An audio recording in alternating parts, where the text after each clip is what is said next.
Hello everybody, my name is Alfredo from PS Automotive. We're just making a quick video to show you friends where is the solenoid pack, this guy right here, located on a 2001 Chrysler 300m.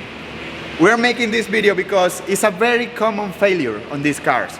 You know, you're driving down the road and you see that the car is like stuck on second gear and it doesn't go over 40 miles an hour, and you see the engine RPMs going 4,000 RPM. The car is going like, ooh, and it's going really slow. So if you're experiencing that failure, the most common cause is going to be this guy right here, which is the solenoid, the transmission solenoid pack. So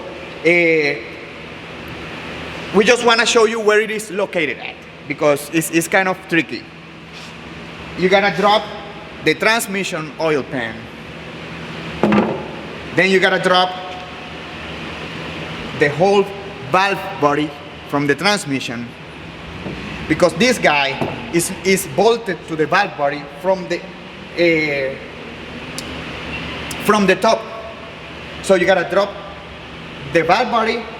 Then it's got four bolts. I'll show you here. It's got 4 bolts that bolted to the valve body, and that's it. Just the way you took it down is the same reverse process to bolt it in.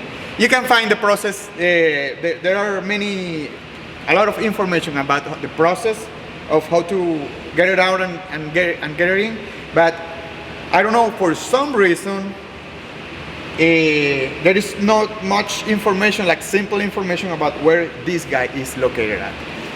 Thanks for watching this video. If we solved your problem, please like and subscribe to the channel. And if you have any comments or question about this car, you can leave it in the comments below. I'll see you next time.